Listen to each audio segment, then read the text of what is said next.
अस्सलाम वालेकुम। मैं हूं महनाज अकबर अजीज लाइफ टॉक्स के साथ। सरकारी अस्पतालों के तो हालात का हम सबको ही मालूम है। बंद होते हैं, फंडिंग नहीं होती है, और सबसे इम्पोर्टेंट ये है कि डॉक्टर्स नहीं होते। और अगर डॉक्टर्स होते हैं तो यंग डॉक्टर्स भेज दिए जाते हैं, स्पेशलिस्ट नहीं होते।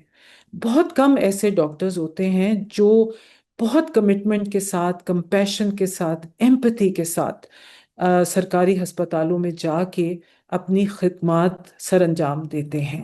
और उनमें से एक हैं डॉक्टर निगत शाह साहिबा, जो 2022 से यूनिट 9B चला रही हैं जिन्ना पोस्ट ग्रेजुएट मेडिकल सेंटर में, और जो सबसे बड़ा सरकारी अस्पताल है। तो बात करते हैं डॉक्टर निगत शाह साहिबा से, जो कि ना सिर्फ बेहतरीन काम कर रही हैं मगर उनके पास ऐसी डिग्रीज मौजूद हैं जो कि अमूमी तौर पे सरकारी अस्पतालों में काम करने वाले डॉक्टर्स के पास नहीं होते।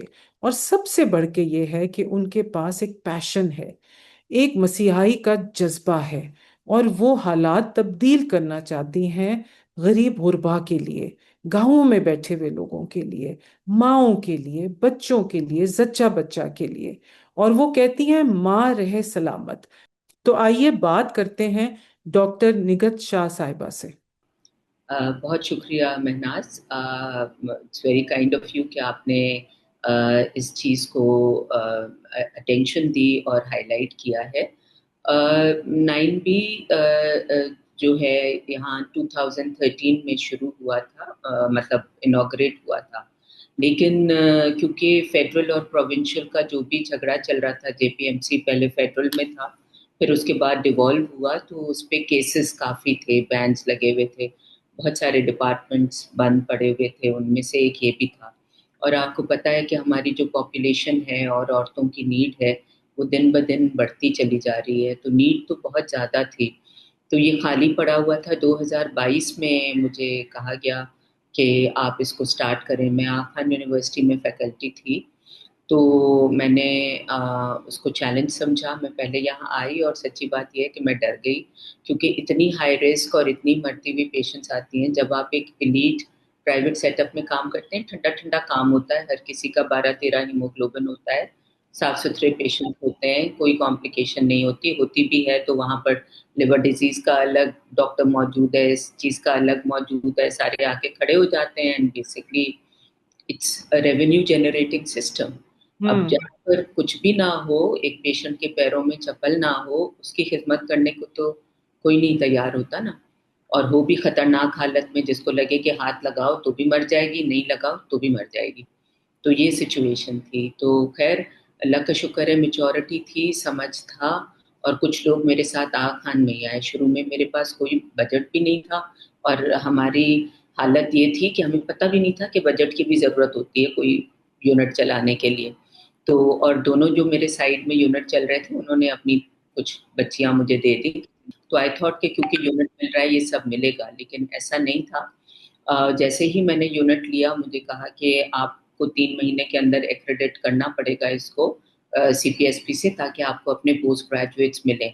And that was a very uphill task, क्योंकि डेटा जमा करना, वार्ड को इस तरह से बनाना कि इंस्पेक्शन हो तो उसमें फैकल्टी नज़र आए। फैकल्टी मैं थी सिर्फ, और बाकी जूनियर थी लड़कियां कुछ मेरे साथ। और आखान में ना वो कोई उनको स्टेटस था, ना सैलरी थी, वो बस पैशन में काम किए जा रही थी दिन रात दिन रात। तो बहरहाल हमने 3 महीने में ये टास्क अकम्प्लिश किया, किसी भी तरह से रातों को बैठ गए, कुछ झाड़ू पोछे किए, डेटा जमा किया, फैकल्टी दिखाई, सब कुछ, और वो एक्रेडिट हुआ और मुझे 12 ट्रेनीज मिल गई उस वक्त, पहले साल में ही। फिर तो बस मैंने कहा कि अब कुछ नामुमकिन नहीं। सबसे पहला ये नामुमकिन स्टेप था, अब कुछ नामुमकिन नहीं, अब बस काम पे लग जाना है। अल्लाह ने मेरे ऊपर जब करम किया है, आउट ऑफ वे मेरे लिए मिरेकल किया है, तो मुझे अब उसको साबित करना है। तो हम बस शुरू हो गए। हमने मिटरनल मोर्टेलिटी कॉन्फ्रेंसेस मैंने शुरू कर दी। 15 दिन के अंदर मैंने फर्स्ट मिटरनल मोर्टेलिटी मीटिंग की, जो यहाँ कोई नहीं करता। लोगों ने मुझे कहा कि आप अमवात पे क्यों बात कर रहे हैं, लोग सक्सेस स्टोरी सुनाते हैं। मैंने कहा माँ मरती है तो हमें देखना चाहिए हमारे गैप्स क्या हैं। हम खुद को क्रिटिसाइज नहीं करेंगे तो कैसे करेक्ट करेंगे, कैसे इम्प्रूव करेंगे।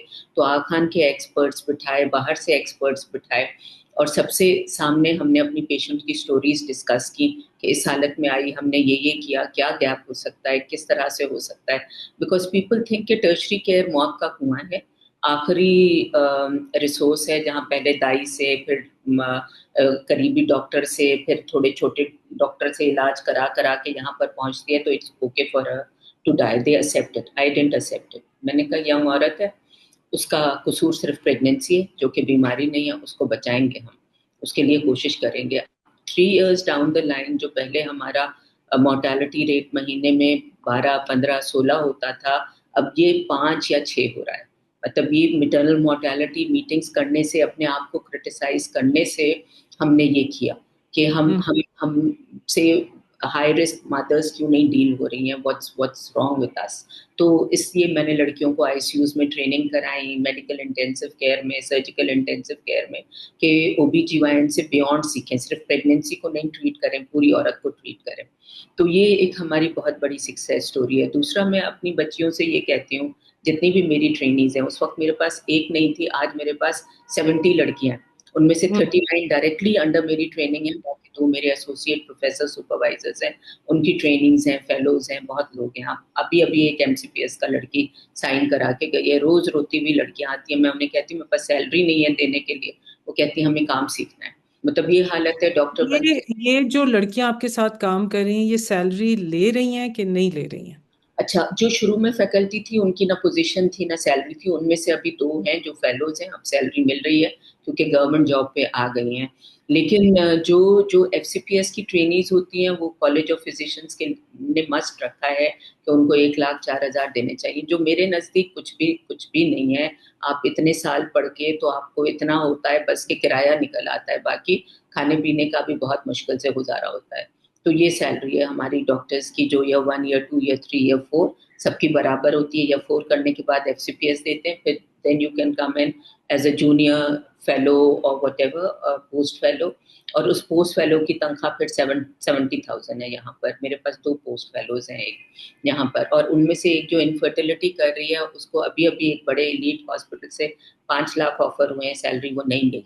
उसने कहा कि नहीं, मैं यहाँ ये अपना इनफर्टिलिटी का हेड कर रही हूँ, मैं आईवीएफ सीख रही हूँ, मैं ये कर रही हूँ पब्लिक सेटअप में। आप क्या नहीं देखते, ये तो पैराडाइज है एक लिहाज से, सीखने के लिहाज से। डॉक्टर साहब, I would like to intervene here कि हम आपके सारे यूनिट्स की बात करेंगे जो आपने with in your gynae department 9B में इनिशिएट किए हैं। मगर since you are mentioning IVF, in vitro fertilisation की ट्रीटमेंट, जो कि मेरे नज़दीक इतनी महंगी है कि जो वेल ऑफ या मुखय्यर हजरात हैं, जो जो वेल ऑफ हजरात हैं, वो भी अफोर्ड नहीं कर पाते पाकिस्तान में या बाहर के ममालिक में, और जो बहुत ज़्यादा वेल ऑफ हैं वो बाहर जाते हैं कि भाई इंस्टेंसेस इसमें ज़्यादा होंगे। मतलब मैंने तो कभी सुना ही नहीं कि किसी सरकारी अस्पताल में इन विट्रो फर्टिलाइजेशन या इक्सी स्टार्ट हो जाए। ये एक्सप्लेन करें, ये कैसे आपने स्टार्ट कर दिया? देखिए, मैं ना इसका ये जब यूनिवर्सिटी में इसमें शुरू में शामिल हुई, तो मैं एज टीचर आई थी। इधर हमारा जेपीएमसी में नो गो एरिया था, क्योंकि ये कहते थे कि यहाँ लोग नहीं आए, बस हमें नहीं चाहिए, वट, ये नो गो एरिया था। तो मैं पढ़ाती थी ग्रेजुएट प्रोग्राम को। उस जमाने में जर्मनी में ऑफर मिला आईवीएफ ट्रेनिंग का, तो मैं वहाँ चली गई और ट्रेन होके वापस आई। तो मैंने वाइस चांसलर को बहुत तंग किया कि मुझे आईवीएफ सेंटर खोलना है पब्लिक सेटअप में। कहने लगे मैडम यहाँ पर कहाँ से आएंगे रिसोर्सेज, क्या करेंगे? मैंने कहा हम लोग फ्री होंगे ना, हम लोग फ्री होंगे, दवाई के पैसे हम चार्ज कर लेंगे, आप मुझे दवाई के पैसे नहीं दीजिएगा, मुझे शुरू करने दें। बहरहाल उनको समझ में आ गया कि ये लग्जरी ट्रीटमेंट नहीं है कि जैसे हम बोटॉक्स करा रहे हैं, ये करा रहे हैं, वो ट्रीटमेंट नहीं है। इससे लोग पागल हो जाते हैं, शादियां खराब हो जाती हैं, औरत पे पूरा ब्लेम आता है, और औरतें ये कह के जाती हैं कि डॉक्टर साहब कोई हमें कैंसर डायग्नोज कर लें, वो बेहतर है, हमें बांझ का वो ना लगाएं स्टिग्मा जो है ना। तो हम अब इनफर्टिलिटी टर्म ही नहीं यूज करते, हम सब फर्टिलिटी कहते हैं। तो वो 2 कमरों में मैंने वो स्टार्ट किया उस वक्त जो है, उसका कोविड के जमाने में इनॉग्रल का भी एक है छोटा वीडियो, मैं आपको शेयर कर दूंगी। तो वो इनॉग्रेट किया, और उस जमाने में बच्चे जो कपल्स आते थे, अब मैं सबको बच्चे कहती हूँ तो आप अंडरस्टैंड कर लीजिएगा कि मैं पेशेंट्स की बात कर रही हूँ। कोई रेड़ी बेच के आ रहा है, कोई रिक्शा बेच के आ रहा है, कोई क्या कर रहा है, और मुझे अफसोस होता था। फिर मैंने यहाँ दारुल मान होता है उसमें अप्लाई किया कि मुझे उनकी दवाओं के थोड़े पैसे दें। दारुल मान नहीं कहते, पता नहीं, कोई देयर इज माल और समथिंग का एक वो ज़कात और उशर का एक सेक्शन है। तो उन्होंने कहा हम कॉकलियर इम्प्लांट के तो कितने लाख दे देते हैं, इस लग्जरी ट्रीटमेंट के नहीं देंगे। मैंने कहा it's not a luxury treatment. आप आके ट्रॉमा देखें, पेशेंट की स्टोरीज लिख लिख के पब्लिश करती थी, क्या क्या कहीं से थोड़े बहुत आ जाते थे, कुछ दवाएं अपनी तरफ से करके, कुछ दवाओं वालों की मिन्नतें करके कि चलें जो आपकी नहीं खप रही, जो नियर एक्सपायरी है वो दे दें, हम उनसे भी काम चला लेंगे। अल्लाह करने वाला होता है, इंसान जरिया बनता है। तो उसमें भी हमारा काफी सक्सेस रेट, जो इवन IUI IVF से थोड़ा कम वो ट्रीटमेंट है, वो बाहर 50,000 60,000 का था, हम उसकी 2-3 दवाएं अपनी तरफ से 2-3 पेशेंट से लेके तो 4,000 5,000 में वो कर देते थे। अल्ट्रासाउंड हमारे पास था, हम वो फ्री में कर रहे थे। मेल ट्रीटमेंट हम फ्री में कर रहे थे, सैंपल्स इधर उधर के जमा करके, कभी किसी फ्रेंड से ले लिए, कभी अपने ज़कात निकाल ली, कहीं ना कहीं से अल्लाह कर रहा था। तो फिर मुझे उसी ज़माने में ऑफ़र हो गया कि ये खाली पड़ा है, आप आ जाएँ। तो मैंने सोचा कि मुझे IVF गिव अप करना पड़ेगा, क्योंकि इधर तो माएँ मर रही हैं रोज़, मैं इधर माँ की मौत बचाऊँ या वो IVF ट्रीटमेंट करूँ। एंड लिटरली मैंने कुछ अरसा मैं उधर शक्ल नहीं दिखाई। फिर मैंने वाइस चांसलर से पूछा, उन्होंने कहा आप अपनी मुसीबतें अपने साथ ले जाएँ। मुझसे तो लोग इतने तंग होते हैं।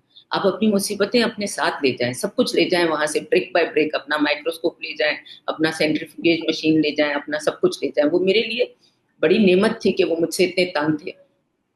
तो मैंने वो सारा अपना यहाँ शिफ्ट कर दिया। एक डॉक्टर को बिठाया कि तुम OPDs करो, एक्सपर्ट ट्रीटमेंट मुझसे पूछ लेना और माएँ बचाने के लिए ये भागो। सब कुछ जिना पोस्ट ग्रेजुएट मेडिकल सेंटर में JP 9B में पहली MC सब में हो रहा था। स्पेशलिटी IVF थी।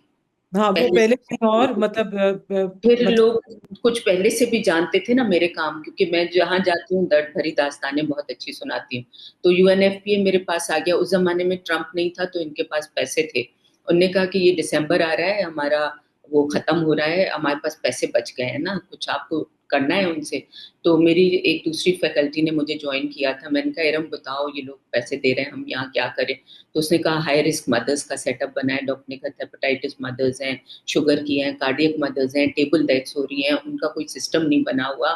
हम एक मैटरनल फीटल यूनिट, और बच्चे को अंदर एबनॉर्मेलिटी सीमिया है, माँ के अंदर ही जेनेटिक टेस्टिंग करें। हमारे पास अभी भी 60% कजन मैरिज है कि बच्चों में एबनॉर्मेलिटीज आती हैं, पता ही नहीं होता, you and up with a very abnormal baby, और उसमें स्कार भी लग जाता है, माँ कट भी जाती है और हाथ में बच्चा भी नहीं आता। मैंने कहा चलो ये करते हैं। तो उन्होंने हमें कुछ डॉलर्स में पैसे दिए। वो आप आके कभी देखिएगा, हमारा सेंटर अल्लाह का शुक्र है नीचे बहुत अच्छा बना हुआ है, better than any elite hospital, not naming any elite hospital. तो उधर जो है अब सुबह से शाम तक क्लिनिक होती है। ये आप किसी पब्लिक सेटअप में नहीं देखेंगे कि हमारी इमरजेंसी की कॉल्स अलग होती हैं, जो usual low risk patient high risk वो उधर होती हैं, लेकिन ये OPD में 4 डॉक्टर्स बैठती हैं। ये सुबह अभी शुरू हुई है, ये 6 बजे तक शाम में चलेगी। सबके अल्ट्रासाउंड होंगे, सबकी ट्रीटमेंट्स होंगी, उनको फोन किया जाता है, कॉल एंड रिकॉल सिस्टम, कि आपका आज विजिट है, आज आपका ये टेस्ट होना है, आज आपको खुदा न खास्ता हीमोग्लोबिन कम है, ब्लड ट्रांसफ्यूजन है। उनकी कार्डियो से अपॉइंटमेंट सेट करते हैं, डॉक्टर पकड़ के हाथ में गोद में समझ लें लेके जाती है, कार्डियो में दिखाती है मदर्स को, उनका इको कराएगी, उनका ये कराएगी। और कार्डियो वालों से हमने वो MOU साइन किया है, और उधर के हाँ, आप ताहिर। ये national institute of cardiovascular diseases से जी जी, ये MOU साइन हमारा किया है। अच्छा, नेबर्स ही है। तो like I am a mother and I been through pregnancy, I have seen many pregnant, मतलब जब हम बात करते हैं हाई रिस्क प्रेगनेंसीज की, तो मैंने कभी कार्डियोवैस्कुलर का तो सुना ही नहीं था, आज आपसे पहली दफा सुन रही हूँ। तो इज तो इट वेरी कॉमन? मेनास जो पाकिस्तान में 3 कॉमन मेटर्नल मोर्टेलिटी के रीजंस हैं, 3 हैं, सबको पता है, वो सारे डेटा में है। सबसे नंबर 1 हेमरेज है। अब आप कहें दुनिया में और जगहों पे भी तो प्रेगनेंसी में ब्लीडिंग होती है, हमारे पास माएँ क्यों मरती हैं? क्योंकि 6 या 7 हीमोग्लोबिन होता है, मेल नरिश्ड होती हैं, या 5वां 6ठा 7वां 8वां बच्चा हो रहा है, तो इसमें वो खून को रोक नहीं सकती, उनकी बच्चेदानी में ताकत नहीं होती। सेकंड, ब्लड प्रेशर इक्लिम्सिया, जो प्राइमरीज में कॉमन है, फर्स्ट प्रेगनेंसी में ना, फिट्स में पेशेंट आती है, फिट पे फिट पड़ रहे हैं, बिल्कुल बेहोश होती है, मुंह से फ्रॉथिंग हो रही होती है। ऐसे पेशेंट्स को जल्दी जल्दी आप स्टेबलाइज करते हैं, फिर आप उनका सेक्शन हो, नॉर्मल डिलीवरी हो करके एंटी कन्वाल्सेंट से वो इंटेंसिव केयर की जरूरत होती है। थर्ड, सेप्सिस है, क्योंकि बैक्टीरिया इतना है हमारे पास। औरत गंदे पसीने वाले कपड़ों में आती है, और रिसोर्सेज आपने खुद भी कहा ये होते हैं कि हमारे पास कपड़े नहीं है उसको चेंज करने को, शावर दिलवाने को, शावर्स इस तरह के नहीं है कि हर पेशेंट को पहले गर्म शावर दिलवा के साफ करके फिर ऑपरेट या नॉर्मल डिलीवरी करें, वो सब हमारे पास नहीं है। तो इसलिए ये 3 कॉमन कॉजेज थर्ड वर्ल्ड में हैं। चौथा बिगेस्ट कॉज अब कार्डियक आ रहा है, क्योंकि ये पेशेंट्स पहले बचती नहीं थी, अब उनका किसी तरह से पहले इलाज हो जाता है या पता चल जाता है, या प्रेगनेंसी में इको हो जाता है तो पता चलता है।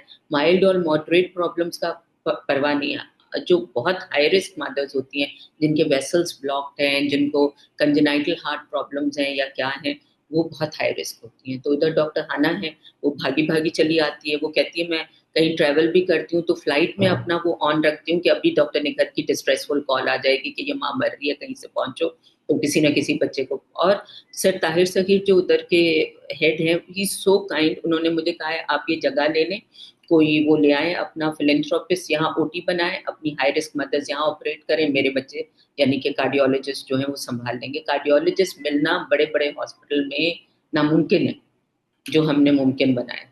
तो सो ये एक चीज हमने की है कार्डियो के साथ, हाई रिस्क मदर्स के लिए एक मैटरनल फीटल सेटअप बनाया है, थैलेसीमिया का अर्ली डायग्नोसिस कर रहे हैं। बेबी के अंदर अगर हस्बैंड एंड वाइफ का ब्लड ग्रुप नहीं मैच कर रहा हो, ट्विन इन RH इनकॉम्पेटिबिलिटी होती है, तो इंट्रायूट्राइन हम ट्रांसफ्यूजन कर रहे हैं, जो कि कहीं नहीं हो रहा पाकिस्तान। इवन बड़े बड़े हॉस्पिटल्स में वो कहते हैं 2 लाख का प्रोसीजर है जो पेशेंट के पास नहीं होता, और हमारे पास जीरो कॉस्ट माइल्स होंगी। डॉक्टर साहब, दो और चीजें, maternal fetal medicine and then gynaecological oncology, यानी कि ऑन्कोलॉजी कैंसर्स। आ, जी कैंसर, मतलब वो भी कर रहे हैं आप लोग? जी, अब ये कैंसर ने ना उम्र देखना छोड़ दिया। पहले 70 80 90 साल में होता था तो चलो अफसोस नहीं होता था, अब 20 साल में भी हो रहा है। अभी आप क्या, आप मेरे अभी अभी मैं एक पेशेंट जिसकी अभी शादी हुई है कुछ अर्सा पहले, बच्चे बच्चे नहीं है, इतना इतना बड़ा मैस है, उसको 1 महीने से स्टूल नहीं पास किया पेशेंट ने, ऐसा रो रही है, मेरा हाथ नहीं छोड़ रही कि मेरा मांस निकाल दें, लेकिन वो पूरा एब्डोमेन स्टडेड है मैट्स के साथ, मेटास्टेटिक डिजीज है उसको। अब भी मेरी बच्ची मेरे पास वो तस्वीर है, अब भी व्हील चेयर पे ले जाके तो कीमो में उसमें छोड़ के आई है ऑन्कोलॉजी में, कि पहले इसको कीमो दें, उसके मेटास्टेसिस श्रिंक करें तो फिर हम इसको निकालें, क्योंकि अभी कट देंगे तो मर जाएगी। सो ये हम्म। यंग पेशेंट है, 18 साल की पेशेंट है। तो हम्म। कैंसर अब एज नहीं देख रहे हैं, ये औरतें कहाँ जाएंगी, इनका हम्म। डायग्नोसिस नहीं हो पाता, कहीं कोई आधी सादी ऑपरेशन करके ओपन एंड क्लोज कर देता है। अब हमारा जो, अगर मैं सोचती हूँ अल्लाह ने मुझे सेकेंड इनिंग्स खेलने का टाइम दिया है, तो हम कम्युनिटी से लिंकेजेस स्ट्रॉन्ग करें, वहां जाएं, अर्ली डिटेक्शन कर लें, पहले से ले आएं, सब चीजें बच सकती हैं। अब काफी कुछ साइंस ने तरक्की की है, टाइम पे लोग आ जाएं। वो इग्नोर करते रहते हैं, अल्ट्रासाउंड में कुछ आया नहीं आया, किसी ने समझा नहीं समझा, कोई छोटी उम्र की बच्चियों में कैंसर सोचता भी नहीं। तो हम्म। हमारे पास अब कैंसर का मैंने 10 बेड का यूनिट रखा था, लेकिन अब एक एक बेड पे 3 3 मरीज हैं, बेंच पे भी लेटी होती हैं। तो मेरे पास तो अब बेड नहीं है, मुझे कहाँ कहाँ से फोन आते हैं कि बेड दे दे, मैं कहती हूँ कहाँ से दे दूँ, मेरे पास जगह नहीं है, बेड नहीं, इस तरह का। कितने कितने पेशेंट्स रह सकते हैं आपके, यानी मेरे हॉस्पिटल में होस्पिटल? सारी स्पेशलिटीज को मिला के हमारे जो बेड साइज है इस वक्त 10 बेड्स पर यूनिट, मतलब 60 बेडेड है मेरा यूनिट, लेकिन 2 और भी 60 60, तो टोटल गायनी की कैपेसिटी JPMC की 180 बेड्स है, कुछ नहीं है।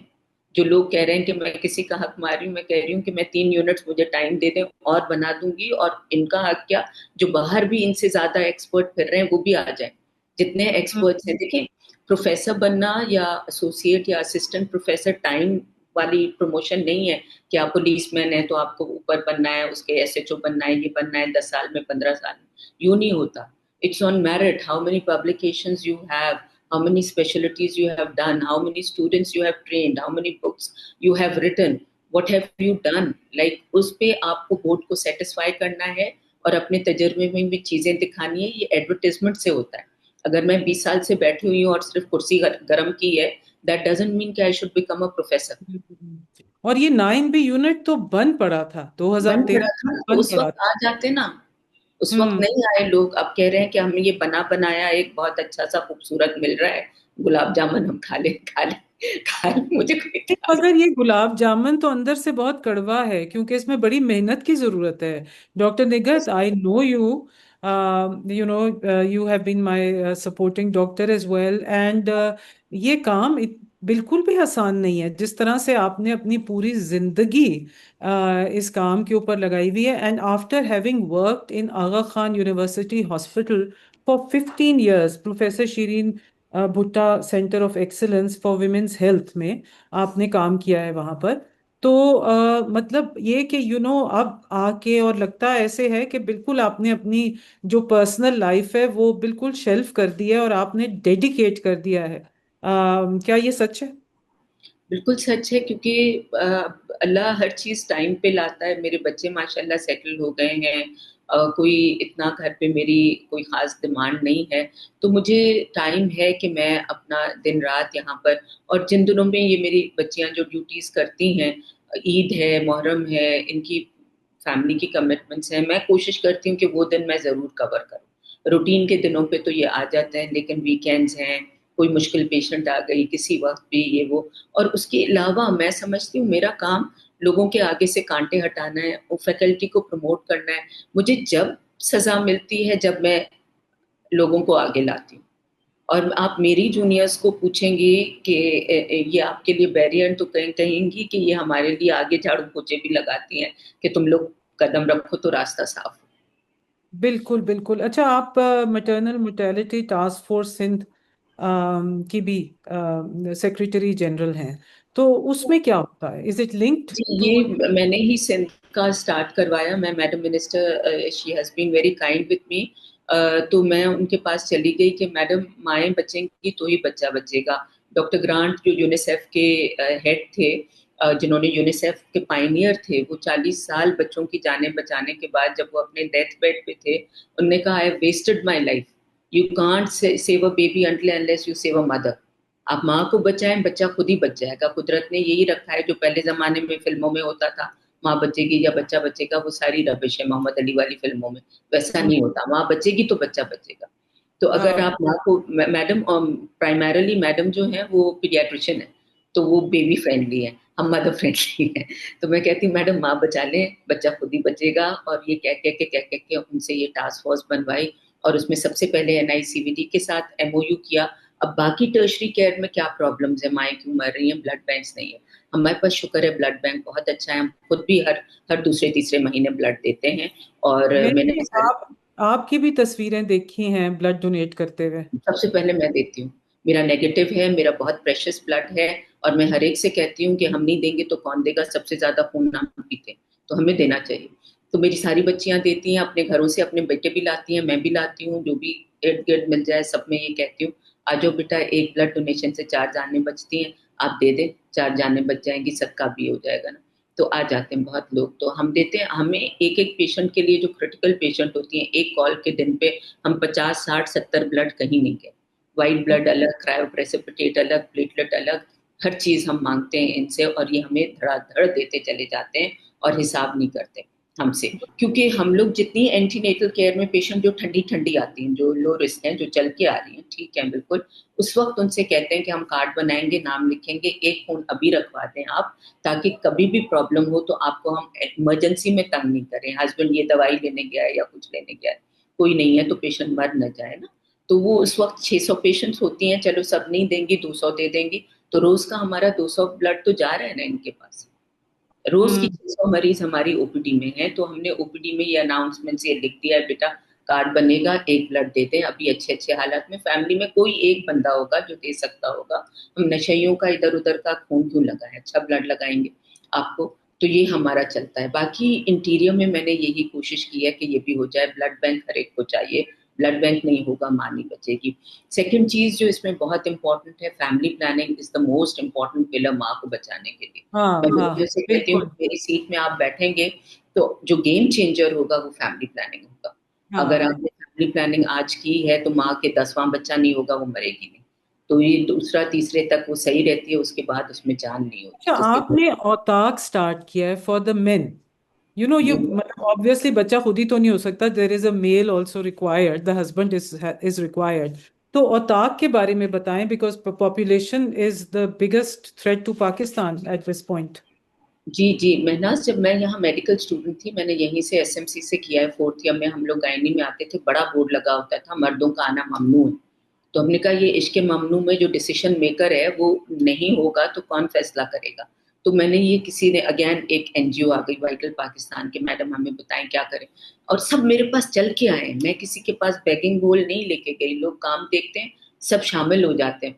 तो उनने कहा क्या करें, मैंने कहा ये यहाँ जगह है ट्रक आर्ट का, उन्होंने बहुत अच्छा सा वो किया है, और वो लड़का भी जो उसको हेड करता है वो किसी जमाने में AKU में था, तो उसने वहाँ के मार्बल बेंचेस वगैरह देखे, वो लगाए, पानी का कूलर लगाया। दो मेरे पास काउंसलर्स आते हैं, एक वाइटल का ही एक विलोज का, जो इनको काउंसलिंग करते हैं, अपनी नहीं अपनी वाइफ की, घर में जो भी प्रेग्नेंट है, दो बच्चों के बाद, एक बच्चे के बाद उसे ब्रीदर चाहिए। एक दरख्त भी है, एक साल फल देता है, एक नहीं देता है, अल्लाह उसको भी रेस्ट देता है। तो माँ की तो वेरेंट एयर 2 साल में खत्म होती है, तो कुरान शरीफ में भी है। और अगर उसको दिल की बीमारी है, वो ट्यूबल लाइगेशन नहीं करा सकती, बच्चे बंद नहीं करा सकती, तो आप मर्द की जो है नसबंदी, या किसी भी जो भी मर्द रिस्पॉन्सिबल होंगे अपनी बीवी से, अपनी फैमिली से प्यार करेंगे, वो जरूर फैमिली प्लानिंग पे सोचें। मेरे पास खुद एक मर्द चल के आया, एक लड़का ही था, उसकी बीवी छोटी थी, और उनका पहला ही बच्चा था, पेट के अंदर मर चुका था, मदर को सिवियर कार्डियक डिजीज थी। और उस बंदे ने मुझे कहा डॉक्टर साहब ये बच्चा निकाले, मेरी बीवी को जिंदा बचाएं आप, मैं अपना बच्चा बंद कराऊंगा, क्योंकि उसकी खाला अभी अभी इसी बीमारी में कार्डियक डिजीज में मरी है, तो मैं नहीं चाहता मेरी बीवी मरे, हमें कोई बच्चा नहीं चाहिए। ये this was the first and only child जो उसके पेट में था। ऐसे अवेयर भी लोग होते हैं कि उसे खुद आके मुझसे कहा कि मेरी नसबंदी करें, मेरी बीवी को उसकी भी तकलीफ ना दें, बस ये डेड बेबी निकाल लें। तो हमने ये किया। तो ऐसी अवेयरनेस हमें पाकिस्तान में चाहिए कि माँ का दिल बोझ नहीं उठा सकती, तो आप नसबंदी कराएं, उसमें कोई बुराई नहीं है, उससे कोई मर्दानगी खतरे में नहीं आती आपकी। मैं चाहती हूँ कि मैं अपनी ऑडियंस के साथ आपकी डिग्रीज भी शेयर करूँ, आपकी काबिलियत, आपका काम, और उसके साथ आपकी degrees.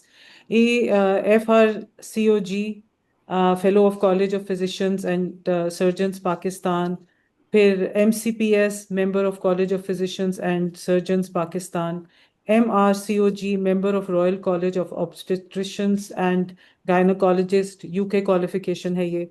MHPE, masters in health profession education, यानी कि डॉक्टर ही नहीं बल्कि डॉक्टरों की टीचर भी। और आपने जो ट्रेनिंग्स दी हुई हैं वो IVF के ऊपर और ICSI के ऊपर ट्रेनिंग्स दी हैं जर्मनी से, जैसे आपने बताया। तो ये सब बहुत सी डिग्रीज हैं, और मैंने सुना ये है कि आपने बड़े कम अरसे में ये डिग्रीज ली थी। जी, बस ये कि पढ़ना वढ़ना तो साथ साथ चलता रहता है, काम के साथ अगर काम कर रहे हैं ना, बेसिकली जो भी ये एग्जाम्स होते हैं ये बड़े प्रैक्टिकल एग्जाम्स हैं, क्योंकि दे जस्ट सी कि आपकी स्किल्स और आपके एटीट्यूड्स कैसे हैं, कि आप पेशेंट को किस तरह से। तो इंटरनेशनल एग्जाम्स भी किए मैंने जाके, और यहाँ के भी किए, जहाँ जहाँ अपॉर्चुनिटी मिली किए। और अब लोगों को भी मैं यही इनकरेज करती हूँ कि लोकल एग्जाम भी करें, वो भी करें, आप टाइम जाया नहीं करें, साथ साथ पढ़ाई भी चलती है, फैमिली भी चलती है, अपने प्रॉब्लम्स भी चलते हैं, सब चीजें चलती हैं, लेकिन हो जाती हैं। आपकी आपका अपना मर्जी है कि आप सोशल मीडिया पे, शुक्र है हमारे जमाने में ये नहीं थी चीजें, तो हम ज्यादा वक्त पढ़ाई में रहे, पेशेंट को भी देखते रहते थे, साथ साथ किताब भी रखते थे, कोई चीज समझ में नहीं आई किताब में देख लिया, किसी गाइडलाइन में देख लिया, फिर मैनेजमेंट शुरू हो गया, उस पर डिबेट कर लिया, उस पर ये कर लिया। तो I don't think that's big deal. मेरे पास जितनी लड़कियां हैं वो पढ़ाई के उसमें ही हैं, मैं सबको इनकरेज करती हूँ कि वो कर लें। और ये है कि रॉयल कॉलेज का यहाँ पर अभी मेरे लेवल का JPMC में नहीं है कोई, लेकिन मेरी अपनी लड़कियों ने, बहुत सारियों ने अब MRCOG किया है, 6-7 लड़कियों ने, 3 लड़कियों ने अभी MRCOG 2 पास किया है, 3-4 और लाइन में हैं जो MRCOG 3 में जा रही हैं। तो MRCOG के पार्ट्स होते हैं, पार्ट 1, 2, 3, इस तरह से, जैसे FCPS के होते हैं इसी तरह से।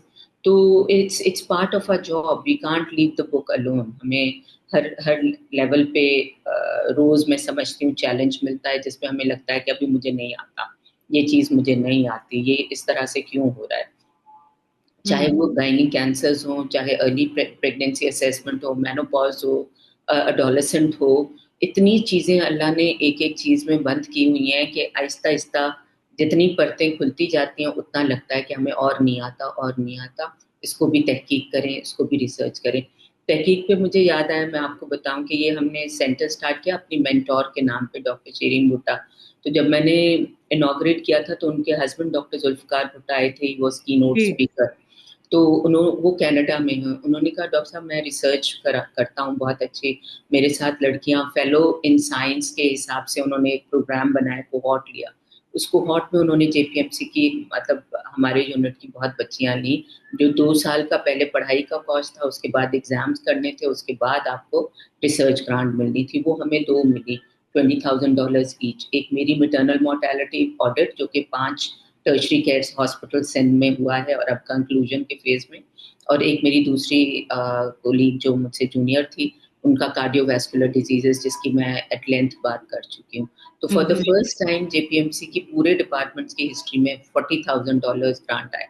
अभी तक ये होता था तहकीक के उस पे कि करता कोई और था, यानी कि एलीट हॉस्पिटल्स, नाम वाम उनका छपता है, डेटा पेशेंट क्योंकि यहाँ ज्यादा है और कोई उनका वली वारिस नहीं है, डेटा हमारा जाता था उस पे। ये हमारे जो कोलीग्स, जो दूसरे हेड ऑफ द डिपार्टमेंट से, उनको कहते थे आपका नाम हम डाल देंगे ऑथर में, आप हमें अपना डेटा देते। तो हम, हमारा डेटा हमारे हीरे जवाहरात, हम उनको धनिया पुदीना की प्राइस में दे देते थे कि बस मेरा अच्छा। नाम आ जाए। आपका नाम जरूरी नहीं है, पेशेंट की भलाई जरूरी है, गवर्नमेंट को इन्फॉर्म करना जरूरी है। उस तहकीक पे पॉलिसी बने कि अगर जैसे मेरी तहकीक अभी हुई है 5, उसमें ये आया है कि एक औरत अगर 1 साल भी कॉन्ट्रासेप्शन करती है तो उसकी मोर्टेलिटी का ग्राफ नीचे हो जाता है।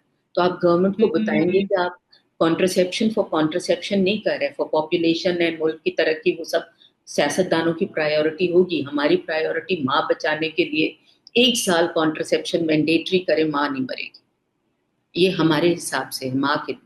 डॉक्टर निगत साहिबा, आपने मेनोपॉज क्लिनिक बनाई, आपने एडोलेसेंट क्लिनिक बनाई और अर्ली असेसमेंट यूनिट बनाया।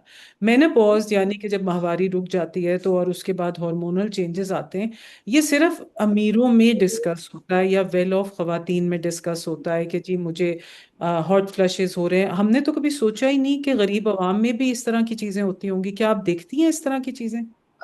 ये सिर्फ हॉट फ्लैशेस ही नहीं है। हॉट फ्लैशेस तो चलो हम प्लांट ईस्ट्रोजन और ये सारा भी गाइड करें, एक्सरसाइज होते वक्त, लेकिन बेसिकली होता ये है कि जब काफी सारी नॉर्मल डिलीवरीज कराने के बाद औरत इस उम्र में जाती है, उसका यूट्रस नीचे लटक जाता है, वो बेचारी वो लटकी हुई चीज ले लेके क्वालिटी ऑफ लाइफ, मिजरेबल औरतें रोती हैं, कहती हैं डॉक्टर साहब हम नमाज नहीं पढ़ सकते, हमारा हमेशा पानी जारी है, हम क्या करें। तो वो पेल्विक फ्लोर एक्सरसाइजेस शुरू से बताएं, या उनकी सर्जरी करें, या पैसरी कर दें। यूरिनरी डिसऑर्डर्स, खांसी हुई, थोड़ी पेशाब निकल गया, थोड़ा जोर से हंसी पेशाब निकल गया, थोड़ा पोछा लगाया, वो पैल जो हम कहते हैं स्क्वाट की पोजीशन में बैठे, पेशाब निकल गया। ये मसले हैं ना, पेल्विक फ्लोर लूज हो जाता है पूरा एक उम्र में, जैसे हमारे ये स्किन ढलकने लगती है, वो स्किन भी नीचे ढलकती है, नीचे आ जाती है। तो वो सारी उनको गाइडेंस के कैसे जिंदगी रहनी है, किस तरह से करना है। और हालात खराब हो जाते हैं फैमिली के साथ, बच्चों को लुक आफ्टर नहीं कर पा रही हैं, डिप्रेशन है, वो हैं, बहुत सारी चीजें हैं। और मेरी तो अगर कोई विश लिस्ट देख ले तो मैं तो एंड्रोपॉज भी खोल दूं साथ ही।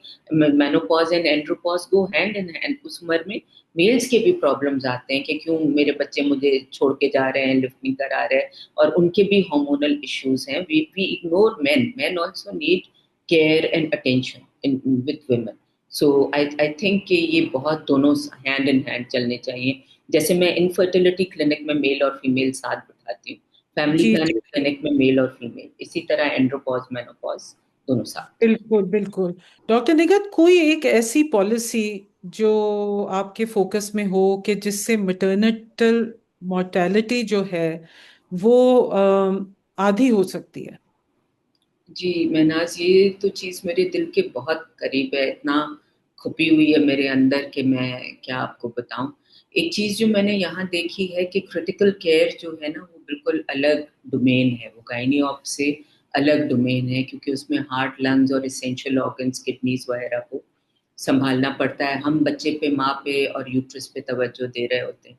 तो अब जब हम्म। से मैंने लड़कियां क्रिटिकल केयर में ट्रेनिंग के लिए भेजनी शुरू की हैं, इतना सा जरा सा फर्क आया है। बहुत ज्यादा मैं कोई मेरेकल्स नहीं बात करी, लेकिन मेरा अब एम ये है कि अब अल्लाह ने अगर मौका दिया है मुझे, थोड़ा इज्जत से मौका मुझे मिल जाए, तो मैं जो है क्रिटिकल केयर ट्रेनिंग्स यहाँ स्टार्ट कर दूँ। अभी अभी मुझे एक एनेस्थीसिस का, जो कि इसमें बहुत एक्सपर्ट हैं और बाहर से करके आए हैं ट्रेनिंग्स, ऑब्स्टेट्रिक्स, प्रेग्नेंट मदर की रिससिटेशन और प्रेग्नेंट मदर्स की क्रिटिकल केयर पे उनको हमने अप्रोच किया था, उन्होंने रिस्पॉन्ड किया है कि उसकी कोई बहुत ज़्यादा चार्जेस नहीं है, $25 पर हेड है या क्या, वो भी हमें कहीं ना कहीं अपने किसी दोस्त से किसी करम फरमा से स्पॉन्सरशिप मिल जाएगी।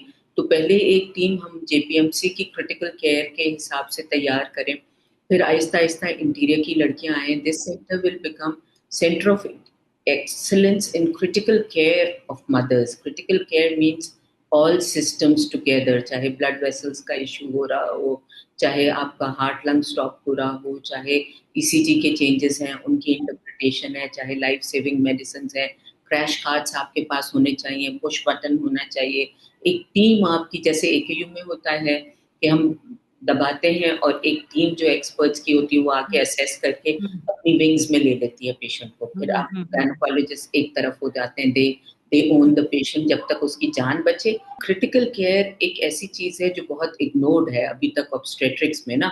हम बड़ा हैपहैजर्ड काम करते हैं। जब भी मदर आती है जिसका सांस अच्छा नहीं आ रहा हो, जिसका दिल कॉम्प्रोमाइज्ड हो, जिसके मल्टी ऑर्गन फेलियर चल रहा हो, तो उसमें हम लोग बेसिकली अपनी डिलीवरी और अपने ऑब्स्टेट्रिक्स का सोच रहे होते हैं, जनरली सिस्टम्स का नहीं सोच रहे होते। तो अब हमारी जो ट्रेनिंग या MS programme, even college of physicians and surgeon से मैंने बात की है कि एक हम ट्रेनिंग प्रोग्राम इसका 2 साल का कॉम्प्रिहेंसिव इन ऑब्स्टेट्रिक्स डिजाइन करें कि माओ की जान बचाने के लिए एक अलग फौज हो जो कि सिर्फ टर्शरी केयर के लिए हो। प्राइमरी केयर से रेफर होते हैं यहाँ पर, वहाँ का डोमेन नहीं है, वहाँ नॉर्मल डिलीवरी कराएं आप और सेकेंडरी केयर में चलें, सेक्शन करा दें, ज़्यादा से ज़्यादा ब्लड लगा दें। लेकिन जो कॉम्प्लिकेशन होती है तो वो हर टर्शरी केयर में, जो आपकी साल की जितनी भी डेथ्स हो रही है उनमें 80% टर्शरी केयर में, क्योंकि रेफर होकर हमारे पास आ रही है। तो अगर टर्शरी केयर में हम ये बचा लेते हैं तो हम ये 80% माओ को बचा लेंगे। तो मेरा एक विजन ये है, in addition to community reach outs जो हमारे होंगे, इन एडिशन टू हमारा 100% family planning, in addition to teleclinics 24/7 accessibility of physician, क्योंकि अब ये जनरेशन आ रही है ना, ये वाली बटन्स वाली, जो कि खाना भी बटन पे मंगाएगी, हर चीज बटन दबाना बस उनको आना चाहिए, तो वो डॉक्टर भी बटन पे मंगाएगी। तो वो डॉक्टर को हाँ, ऐप चाहिए कि हम हाँ, बटन दबाने से कैसे उसकी मैक्सिमम। और ये गरीब औरत भी जो कि गांव में मिट्टी छाछड़ों में बैठी हुई है, नारे में बैठी हुई है, कहीं बैठी हुई है चोलिस्तान के सहरा में, वो आपको कॉल करे तो आप उसको बता दें कि ब्लीडिंग स्टॉप करने के लिए 2 गोलियां भी तो ये खा लो, जान तो लबों पे ना जाए ना, मरती भी तो नहीं पहुंचो ना। मैं जब पीपीएचआई में थी तो एक मेटर्नल डेथ हुई, वो डिस्कस कर रहे थे, उधर होती नहीं है प्राइमरी कह रहे, एक हो गई तो उन्होंने कहा, मैंने कहा डॉक्टर साहब, और वो माँ तो डिलीवर करके घर चली गई, सारा दिन ब्लीड करी थी, उनका बच्चों का खाना बना दूं, शौहर को खाना खिला दूं, फिर जाती हूँ हॉस्पिटल, जब तक आई तो शी वॉज डेड। तो मैंने वहां पर उनको कहा कि ये जो 2 गोलियां ब्लीडिंग स्टॉप करती हैं मीजो की, वो डिलीवरी के बाद हर औरत को तावीज की तरह यहाँ बांधे और उसको कहें जैसे ही घर में शुरू हो तुम जब भी आओ ये 2 गोलियां खा लो, कम से कम यूट्रस कॉन्ट्रैक्ट कर जाएगा, ब्लीडिंग खत्म होगी, फिर आराम से यहाँ आना, तो हम अंदर देखेंगे किस चीज की वजह से ब्लीडिंग है और उसका कॉम्प्रिहेंसिव ट्रीट करेंगे। तो अब ये पीपीएचआई में एक रूल बन गया है कि हर औरत को घर जाते वक्त ये 2 गोलियां दी जाती हैं कि अभी खा लो या घर में जाके कुछ भी हो खा, ये प्रिवेंटिव। तो ये इस तरह की चीजें करने की हमें जरूरत है। और फोन पे हमें असेसेबल होना चाहिए, असेसेबल होना चाहिए। 5,000 दे के किराया दे के औरत खामखाई में पहुंचे, मैं उसको 4 मिनटों में उसका मसला हल कर सकती हूँ। सारे दिन धक्के खाएगी कि डॉक्टर निखत नहीं मिल रही, डॉक्टर एरम नहीं मिल रही, डॉक्टर सबा नहीं मिल रही, उधर जा रही है, उधर जा रही है, उधर जा रही है, बच्चे अलग घर पे खार हो रहे हैं, मियाँ कहीं और खार हो रहा है। वाई वाई वाई, आज के दिन में नहीं होना चाहिए। जस्ट बिकॉज उसके पास नहीं है इतने पैसे, मतलब नहीं कि उसकी डिग्निटी नहीं है, इज्जत किराए नहीं बहुत महंगे, बहुत बहुत सही कहा। 2022 में फाल होने वाला 9B यूनिट आज 60 बेड लिए हुए है। और हम मेरी तो बहुत ख्वाहिश होगी कि आइंदा 3 सालों में ये हजारों बेड्स बन जाएं। और ना सिर्फ ये कि आप सेंटर ऑफ एक्सीलेंस को सिर्फ सिंध में रखें, बल्कि इसको दूसरे सूबों में भी रेप्लिकेट करें, या दूसरे सूबों से लोग आपके पास आए ट्रेनिंग्स के लिए, क्योंकि what you have done with JPMC and a government unit is exemplary. So, what are the plans for next 3 years, inshallah? है। ये मैंने आपको जो थोड़ा अभी बताया यही उसका ट्रेलर था कि क्रिटिकल केयर का एक कोर्स सेट कर दें, एक हम आउटरीच प्रोग्राम्स अपना स्टार्ट करें। ये उसी का ट्रेलर है। प्लस जो आपने पूरे पाकिस्तान की बात की, तो ट्रेनिंग्स में जो दिन बच्चियों को दे रही हूँ ना, मैं उनसे पूछती हूँ कि अब तुमने पार्ट 2 करके क्या करना है, तो कहती हूँ मैं वापस यहाँ आना है। मैंने कहा चलो 1-2 साल में अपना हाथ और तेज कर लेना, तुम यहाँ आना, लेकिन फिर तुम जाओ और दूर दराज की हॉस्पिटल को, किसी को, पब्लिक सेटअप को ओन करो और वहाँ ये सारी चीजें करो जो यहाँ से सीखी हैं। अब ये सारे बीज हैं, ये बीज हैं, इनको जरखेज कहीं पे जमीन मिलेगी, थोड़ा पानी मिलेगा, थोड़ा सूरज की रोशनी, ये फल देने लगेंगे। ये जितनी लड़कियां ट्रेन की है ना, इमारत जरूरी नहीं होती है, बेड हो ना हो जरूरी नहीं होता है। क्या जरूरी होता है, मैंने जिनसे सीखा, एक इंडियन टीचर थी, स्वीडन में रिप्रोडक्टिव हेल्थ का कोर्स करी थी, उनका मैंने पहला सेक्शन जो सबर्ब्स में किया, जंगल में किया। हमारे पास टेबल भी पूरा नहीं था, मेरे हस्बैंड जमीन पे बैठे, उनके कंधों पे पेशेंट के पैर रख के हमने ऑपरेट किया उस औरत की जान बचाने के लिए, कुछ इंस्ट्रूमेंट्स के साथ। तो ऐसे ऐसे ऐसे हमें सीड्स बोने, ऐसे सीड्स बोने जो रिसोर्सेज का इंतजार नहीं करें कि सूरज ऐसा हो, चांद ऐसा हो और इस तरह की हमारी लग्जरी हो तो हम काम करेंगे, या लाल बिल्डिंग हो खूबसूरत। ऐसा नहीं है, नहीं है, पाकिस्तान में नहीं होगा। आपको जैसा भी है, आपको माँ बचानी है, माँ बचेगी तो बच्चा बचेगा, तो जनरेशन संवरेगी, वरना सड़कों पे ज़ैनब बनती रहेगी। डॉक्टर साहबा, थैंक यू सो मच, बहुत बहुत शुक्रिया। आपने साबित कर दिया है कि तब्दीली के लिए कुछ और नहीं चाहिए, बजट नहीं चाहिए, कुछ और नहीं चाहिए, सिर्फ एक मसीहा चाहिए। एक मसीहा जो कि मेहनत कर रहा है, जो कि जानें बचा रहा है, और जिसका बहुत बड़ा दिल है, और वो लोगों को भी साथ लेके चल रहा है। We are so so proud of you doctor साहबा, thank you so much. Thank you, God bless you, thank you for doing this. Pakistan हमेशा जिंदाबाद। For more updates, subscribe now and press bell icon.